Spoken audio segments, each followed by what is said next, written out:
이제 하나님 말씀 함께 나누겠습니다. 주님의 말씀입니다. 경청하십시오. 예수를 잡은 자들이 그를 끌고 대제사장 가야바에게로 가니 거기 서기관과 장로들이 모여 있더라. 베드로가 멀찍이 예수를 따라 대제사장의 집 뜰에까지 가서 그 결말을 보리고 안에 들어가 하인들과 함께 앉아 있더라. 아멘. 질문을 드리겠습니다. 이 시대의 특징이 무엇일까요? 이 시대의 특징들을 설명하라면 여러 가지 기준을 가지고 설명할 수 있을 것 같습니다. 그런데 우리가 영적인 기준에서 이 시대의 특징을 이야기하라면 어떤 것일까요? 결론적으로 말씀을 드리면 깊이가 없다는 것입니다. 오늘 우리 시대의 특징은 깊이가 없다. 또 질문을 드립니다. 종교가 존재해야 될 이유가 무엇일까요? 특별히 우리 기독교가 존재해야 될 이유가 무엇일까요?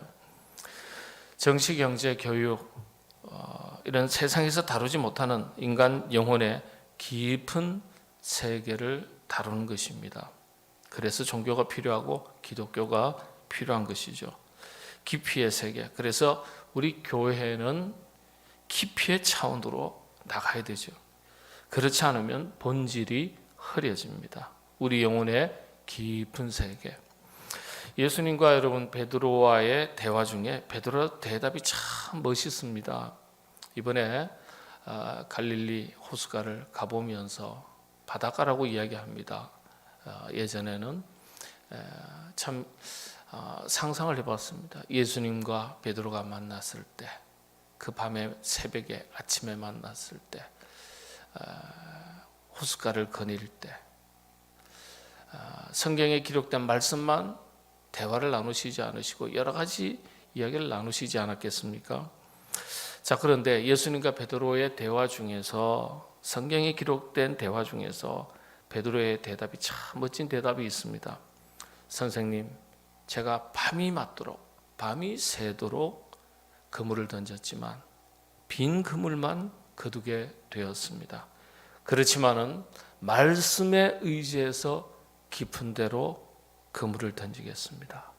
말씀에 의지하여 깊은 곳에 던지겠습니다. 말씀을 의지하여 깊은 데 던지겠습니다. 핵심이죠. 결과는 물고기가 가득 배에 차고도 친구 배를 창할 정도의 많은 물고기를 잡는 놀라운 사건이 일어납니다.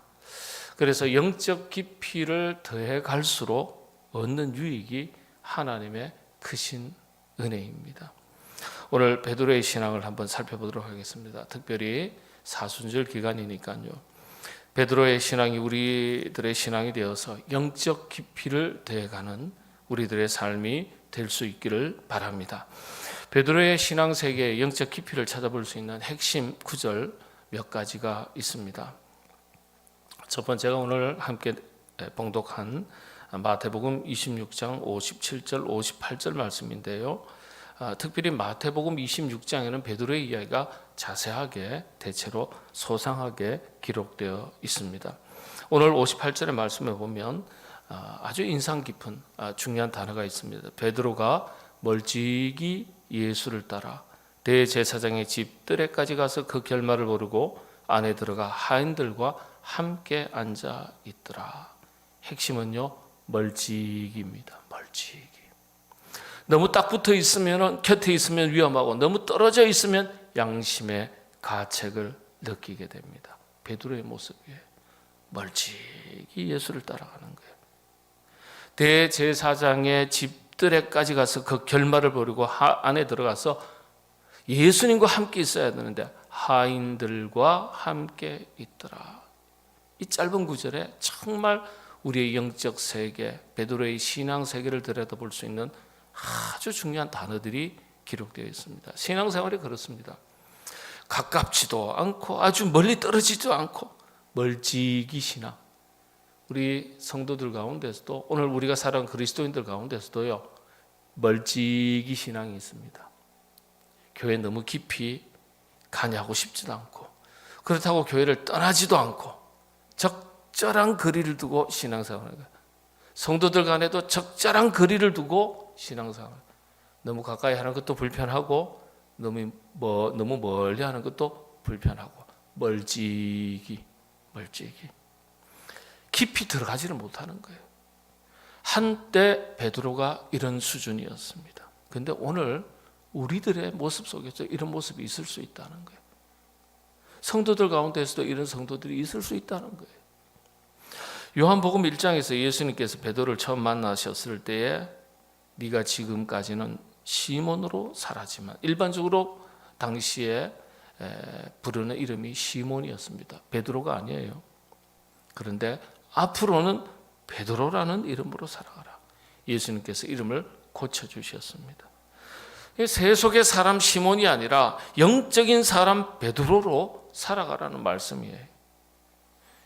예수님께서 베드로를 두 번째 만났을 때가 누가복음서 5장이거든요. 밤새 호수에서, 바닷가에서, 이 바닷가에 아주 크면, 이번에 가서 또 우리 후배 목사님이 설명하시는 거 보니까 호수지만은 당시에는 그걸 바닷가로 불렀다 그래요. 이쪽 편에서 저쪽 편까지 다 보여요. 그런데도 바닷가라고 불렀습니다. 그래서 밤새 바닷가에서 갈릴리 호수에서 고기를 잡았지만은 빈 그물만 걷었습니다. 그때 예수님께서 참 짧지만은 아주 중요한 말씀을 베드로에게 하셨죠. 말씀드린 대로 깊은 데로 가서 그물을 던져라. 영적인 관점에서 우리 자신에게 새롭게 적용할 수 있는 말씀이에요. 내 인생의 깊은 곳에, 내 인생의 그물을 깊은 곳에 던져라. 깊은 데로 가서 던져라.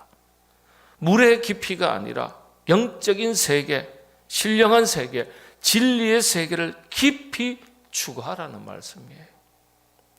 세상에도 그런 깊은 곳을 추구하는 사상가들, 철학자들이 많이 있습니다. 그런데 성경은 그보다 더 중요한 것을 말합니다. 누가복음서 5장 5절의 말씀에 시몬이 대답하여 이르되 선생님, 우리들이 밤이 새도록 수고하였을 때 잡은 것이 없지만은 말씀에 의지하여 내가 그물을 내리이다. 말씀에 의지하여, 이거예요. 말씀에 의지해서 깊은 데로 던지겠습니다. 그랬더니 대박이 난 거예요. 153마리 잡았는데요. 도대체 고기가 얼마나 크길래 배가 잠길 정도여서 친구의 도움을 청했을 정도일까요? 이번에 가서 베드로 피시를 봤습니다. 그저 잉어과 돔 정도 될까요? 민물에 사는 고기인데 붕어로 치면 한 월척이 조금 안 되는 것 같아요. 준척 정도 될까요? 그런 정도 사이즈의 고기인데 그 153마리 잡았는데 배가 뒤집힐 정도로 혹은 물에 잠길 정도로 그렇게 위태로웠을까? 보니까 이번에 몇 년 전에 이 예수님 당시에 실제 쓰던 배가 발견이 됐습니다. 진흙불에 깊이 묻혀 있다가 발견이 됐어요. 그래서 발굴을 해서 박물관에 전시를 했는데 제가 모형을 봤습니다. 보니까요, 그저 한 명 내지 두 명이 서서 이 삿대인가요? 이렇게 노를 저을 수 있는, 서서 배를 저어서 가는 정도, 그 정도의 배입니다. 그러니까 그런 정도의 배라면 153마리 잡고서 휘청휘청 할 수도 있겠다, 그런 생각이 들었습니다. AD 1세기니까 예수님 당시에 쓰던 배가 발견이 되었습니다. 참 대박이 났어요. 어쨌든 간에요. 그때 베드로가 뭐라고 말합니까? 주여 저를 떠나소서, 저는 죄인입니다. 자기의 한계, 자기의 실존을 그대로 본 거예요. 자아를 정확하게 들어볼 수 있는 거예요. 예수님 만나서, 우리가 하나님 말씀 만나서 자기 자신을 깊이 들여다볼 줄 아는 영적인 눈이 열린다는 건 정말 큰 은혜 중에 은혜입니다. 예수님을 만나고 하나님 말씀을 더 가까이 대하면서도 자기 자신을 들여다보는 눈이 열리지 않는 신앙인들이 있을 수 있는 거예요. 그건 비극이죠. 우리 신앙인의, 그리스도인의 신앙은 여기에서부터 시작이 되는 겁니다. 내가 부족한 것, 내가 약한 것, 허물이 많은 것, 내가 죄인이라는 사실에서부터, 그걸 인식하는 것에서부터 시작이 되는 거예요. 주여 저를 떠나소서, 저는 죄인입니다. 거기에서부터 신앙이 시작되고 신앙의 깊이가 돼가는 것입니다. 자기 한계, 자기 실존, 자신이 죄인이라는 사실을 깨닫는 것. 그래서 자기 한계를 모르고 자꾸 높아지려는 것을 성경에서는 교만이라고 말하죠. 성경을 기준으로 하나님께서 제일 싫어하는 것이 교만입니다. 그래서 베드로의 대답 속에서요, 우리의 신앙이 어디에서부터 출발해야 되는지를 정확하게 보여주는 것입니다. 예수님께서 이렇게 만나게 된 베드로에게 나중에 또 이런 질문을 하셨습니다. 베드로에게 하신 세 가지 질문이 있는데, 첫 번째 질문인데 마태복음 16장 15절에서 16절 말씀이죠. 너희는 나를 누구라 하느냐. 우리들에게도 그대로 적용이 됩니다. 우리가 각자 예수님을 누구로 알고 믿고 사느냐가 그 한 사람의 운명이에요. 운명. 이 세상과 내세를 연결하는 중요한 질문이에요. 너희는 나를 누구라고 믿고 사느냐? 너희는 나를 누구라고 하느냐? 그때 베드로가 명대답을 했습니다. 그게 16장 16절이죠. 시몬 베드로가 대답하여 이르되 주는 그리스도시요 살아계신 하나님의 아들이십니다. 예수님께서 아주 흡족해 하시면서 내가 그 신앙 고백 위에 교회를 세우겠다. 내가 너의 신앙 고백 위에 내 교회를 세우겠다. 정말 엄청난 선포의 말씀입니다. 일자 무식했던 베드로가 영적 깊이를 더해가면서 이처럼 놀라운 신앙 고백을 하게 됩니다. 우리도 영적 깊이를 더해가면 들어갈수록 우리의 신앙 고백 역시 이처럼 달라질 수 있기를 바랍니다. 두 번째, 우리가 베드로에게 하신 두 번째 질문에서 깊이를 더해가는 베드로의 신앙을 또 살펴볼 수 있습니다. 여러분, 두 번째 질문이 무엇인지 아시나요? 혹시? 예수님께서 베드로에게 던지셨던 세 가지 질문이 우리 인간에게, 바로 우리 자신에게 던지시는 질문이 있어요. 첫 번째 질문이 너희는 나를 누구라 하느냐. 두 번째는요, 두 번째 설명드리겠습니다. 혹 오병이어 사건 기억하시죠? 병을 고쳐주시고 각종 이적과 기적을 행하시니까 많은 무리들이 예수님을 따라왔습니다. 그때 오병이어로 5,000명을 먹이고도 12강주를 거둔 놀라운 사건이 일어나게 됩니다. 그런데 이 엄청난 사건을 경험했던 사람들이요, 예수님의 천국 복음 설교를 들으면서 신기하게도 하나둘씩 떠나갑니다. 우리가 성경을 읽을 때 이런 점에 주의해서 읽어야 돼요. 오병이어 사건 속에서 5,000명을 먹이고도 12강주를 남겼던 엄청난 사건이 벌어졌는데, 그 속에서 예수님께서 천국 복음을 선포하시는데, 그런 엄청난 기적을 경험하면서 천국 복음의 은혜로운 말씀을 선포할 때 사람들이 귀한 말씀이다, 정말 살아계신 하나님의 아들이시구나, 이렇게 집중하고 모여야 할 텐데, 예수님께서 천국 복음을 선포하시니까 성경에 기록하기를 하나 둘씩 떠나갔다고 기록하고 있습니다. 아이러니예요, 아이러니. 구름대처럼 모이다가 예수님께서 하늘나라 복음을 선포하니까 떠나가는 거예요. 말이 안 되잖아요. 그래서 세상 사람들이, 우리도 마찬가지예요. 의외로 육의 목마름과 줄인 것에는 민감하게 반응하지만은 영적인 목마름과 줄인 것에는 별 관심이 없는 것을 보여주는 거예요. 천국 복음을 가르치시는 게 점점 어려워지니까 사람들이 하나둘씩 더 떠나는 거예요. 다 떠나는 거예요. 오병이어 사건에는요, 이런 메시지도 담겨져 있습니다. 먹고 입고 사는 문제는 관심이 많지만은 영적인 문제는 대단히 둔감한 거예요. 그걸 보여주는 거예요. 성경에 한 부자 청년이 와서 내가 어떻게 하여야 영생을 얻겠습니까? 그랬더니 너 가진 것을 다 팔아서 주고 이웃들에게 나눠주고 가난한 자들에게 나눠주고 나를 따르라. 그렇게 말씀하셨죠. 성경에 그렇게 기록되어 있습니다. 그 젊은 사람이 니고데모죠. 젊은 시절에 성공한 사람입니다. 그 청년이 가진 것이 많음으로 근심하며 돌아갔다. 이렇게 성경이 기록하고 있습니다. 가진 것이 많은 게 우환이요, 우환. 가진 게 많은 게. 우리도 그럴 수 있습니다. 육신의 문제는 그렇게 민감하고 부지런한데 영적인 문제는 대단히 둔감한 거예요. 별 관심이 없어요.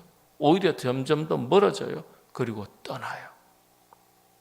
게다가 예수님께서 나를 따르려거든 자기 십자가를 지라, 세상의 것을 버리고 나를 따르라, 이렇게 말씀하시니까 어려워서 그런지 부담스러워서 그런지 다 떠나갑니다. 그때 예수님께서 제자들에게 물으신 거예요. 두 번째로 베드로에게 물으신 거예요. 요한복음서 그게 6장 66절 67절에 기록되어 있는데 제가 읽어드리겠습니다. 그때부터 그의 제자 중에서 많은 사람이 떠나가고, 그의 제자 중에서, 여러분 잘 읽으셔야 돼요. 무리들 중에서가 아니에요. 그의 제자 중에서. 12제자 말고도요 70인 제자, 120명의 제자 그룹들이 있습니다. 500문도, 120문도, 70명의 제자. 우리가 성경에는 12제자만 있는 걸로 아는데 그렇지 않습니다. 많은 제자 중에서 많은 사람이 떠나가고, 그 다음 기록에 다시 그와 함께 다니지 아니하더라. 야, 오병이의 엄청난 기적의 사건을 눈으로 보고 생생하게 경험하고 천국 복음을 선포하시는 예수님의 말씀을 듣고서 말씀이 선포되니까, 먹을 거 주니까 모이고 말씀 선포하니까 떠나가는 거예요. 육신의 필요에는 민감한데 영적인 필요에는 둔감한 걸 말합니다. 다니지 아니하더라. 그 다음 말씀에 예수께서 12제자에게 이르시되 너희도 가려나냐. 그러니까 여러분 12제자만 있는 게 제자가 아니라 이외에도 제자가 있었다는 사실이에요. 그런데 그의 제자 중에서 많은 사람이 떠났고 남아있는 12제자에게 물으신 거예요. 너희도 가려냐? 그 질문에 베드로가 이렇게 대답합니다. 68절. 시몬 베드로가 대답하여 주여 영생의 말씀이 주께 있사오니 우리가 누구에게로 가오리까? 역시 베드로입니다. 역시 베드로. 베드로가 가장 먼저 나서서 대답합니다. 원래 이 사람 성질이 그래요. 성질이 좀 급하거든요. 그런데 급해도 참 뜨겁습니다. 영생의 말씀이 주께 있사오니 우리가 누구에게로 가오리까? 기가 막힌 대답이에요. 여러분, 우리 모두 베드로의 대답처럼 세상 사람들은 세상 것에 마음을 두고 살지만 그리스도인들은 영생의 말씀에 마음을 두고 천국 소망에 마음을 두고 신앙의 터전인 교회에 마음을 두고 맡겨주신 복음의 사명에 마음을 두고 살아가시게 되기를 바랍니다. 예수님께서 잡히시기 전날쯤 됩니다. 제자들에게 오늘 밤에 다 너희가 나를 버리고 떠난다 그렇게 말씀하시니까 베드로가 또 가만히 있겠습니까? 성질대로 가만히 안 있죠. 베드로가요. 그랬더니 베드로가 요한복음서, 그게 마태복음 26장 31절 33절까지 말씀이거든요. 베드로가 대답하여 이르되 모두 주를 버릴지라도 나는 결코 버리지 않겠나이다. 아주 큰 소리 치는 거죠. 제가 일편단심인데 어떻게 제가 주님을 부인하겠습니까? 죽으면 죽었지 절대 부인하지 않겠습니다. 근데 베드로만 그렇게 고백한 것이 아니고요, 제자들이 다 그렇게 고백했습니다. 한국 성도들이 잘못 알고 있는 내용이에요. 이게 베드로만 그렇게 대답한 거 아니에요. 다 그렇게 했어요. 베드로 포함해서 제자들이 다 그랬다는 말씀에 메시지가 있어요. 우리도 다 그렇게 대답한다는 거예요. 우리도 다 그렇게. 저 변하지 않습니다. 확실합니다. 죽도록 충성하겠습니다. 서약합니다. 맹세합니다. 우리 목회자도 안수할 때, 임식시 할 때 서약 다 하거든요. 장로님, 권사님, 집사님 다 서약하지 않습니까? 사람한테 하는 거예요? 하나님 앞에 하는 겁니다. 서약합니다. 절대 부인하지 않겠습니다. 우리도 그렇지 않습니까? 말은 청산유수예요.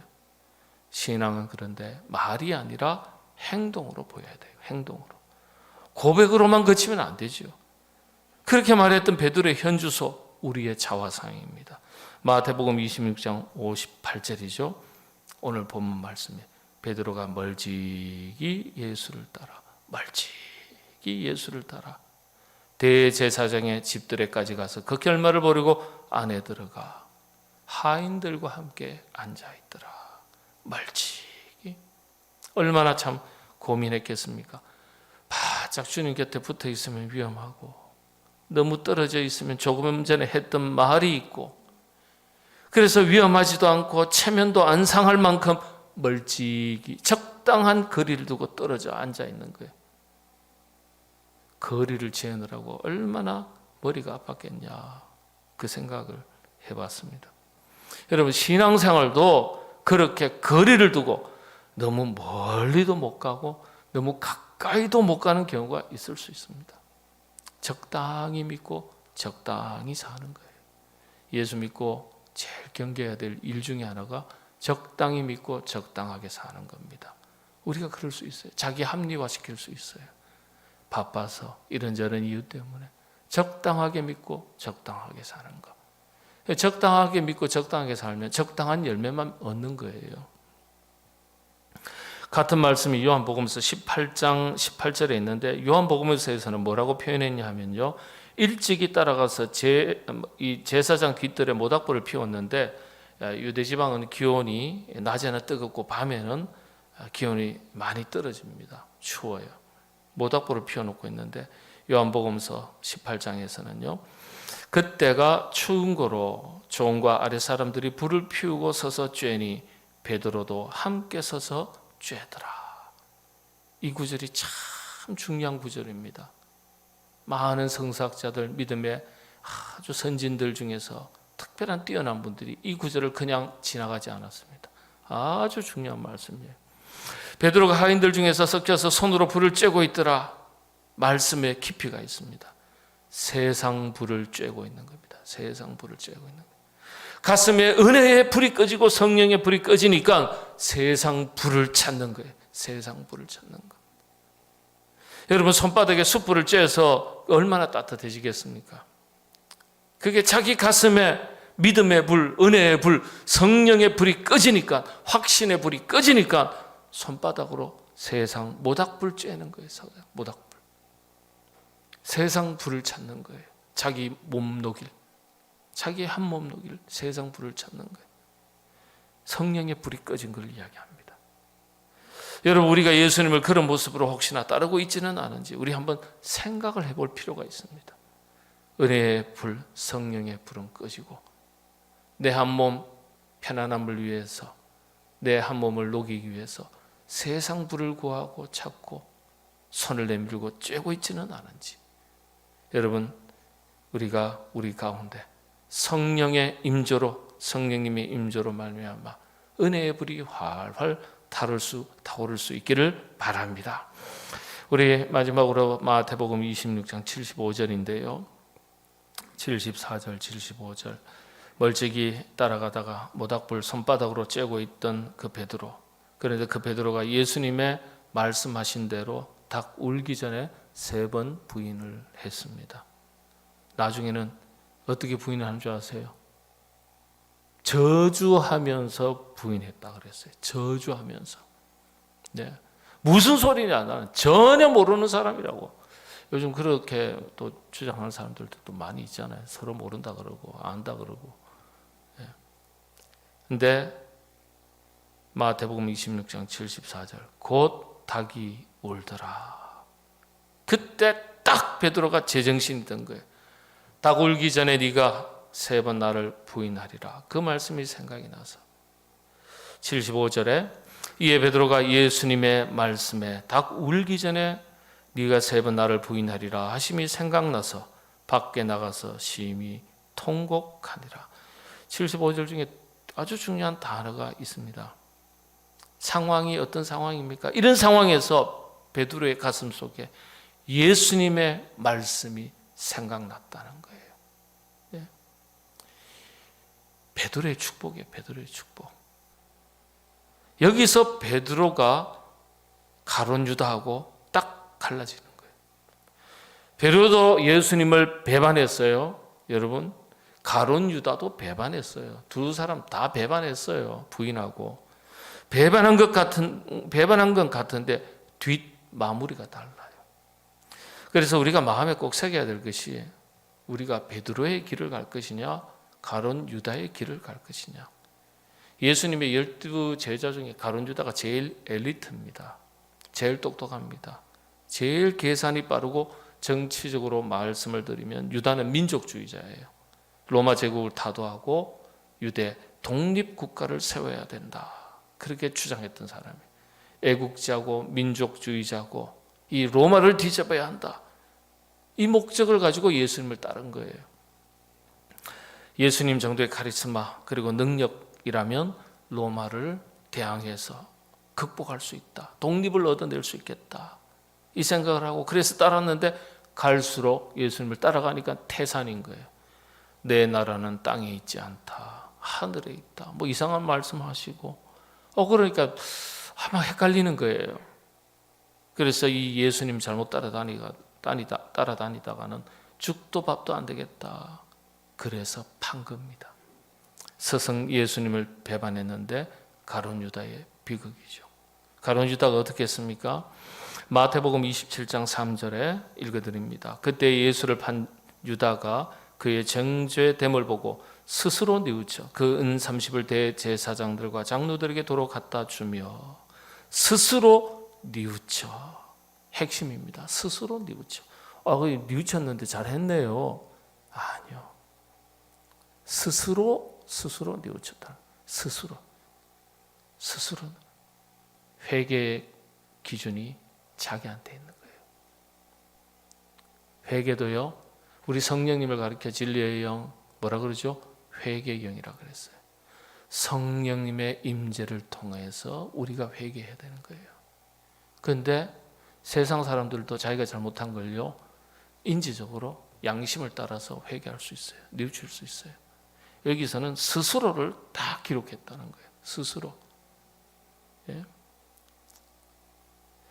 자기 양심에 가책이 되고 자기가 잘못됐다고 스스로 뉘우쳐. 그리고 5절에 보면 유다가 은을 성소에 던져 넣고 물러가서 또 보십시오.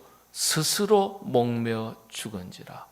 성경이 이 한 단어를 그냥 기록한 게 아닙니다. 스스로. 가룟 유다의 중심에 누가 있었어요? 자기가 기준이었어요. 자기가 우상인 거예요. 말씀에 비춘 게 아니에요. 성경이 그걸 지적하는 거예요. 뉘우치긴 뉘우쳤지만은 자기 기준에서 인본주의. 우리 안에 또 다른 우상이 있을 수 있는데 누굽니까? 자기가 우상이 될 수 있는 거예요. 유다가 은을 성소에 던져놓고 물러가서 스스로 목매어 죽은지라. 가룟 유다의 비극이 스스로에 있습니다. 스스로. 자기 의가 발달한 사람이 스스로잖아요. 자기 의가 뭡니까? 자기가 기준이 되는 걸 말하는 거예요. 모든 생각, 판단, 행동의 기준이 자기예요.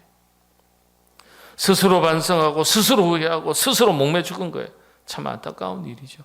성경이 정확하게 지적한 겁니다. 그런데 베드로는 차원이 달라요. 베드로는 가룟 유다만큼 똑똑하지도 않고 뭐 그렇게 성격이 좋은 것도 아니에요. 하여튼 성격이 뭐 그냥 불같아가지고 말씀이 그런데 말씀이 생각나서 밖에 나가서 심히 통곡하며 회개했습니다.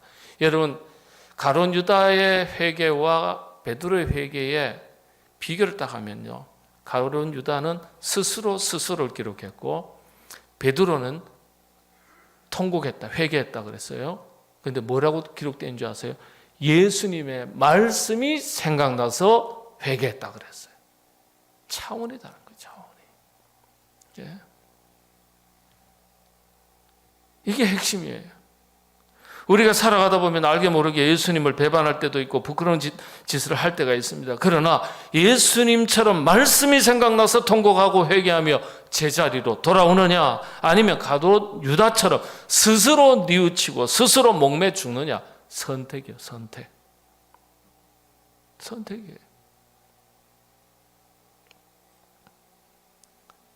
우리는 우리가 믿는 베드로가 고백했던 주는 그리스도시요 살아계신 하나님의 아들이십니다. 영생의 말씀이 여기 있는데 어디로 가겠습니까? 말씀이 생각나서 통곡하며 회개하였더라.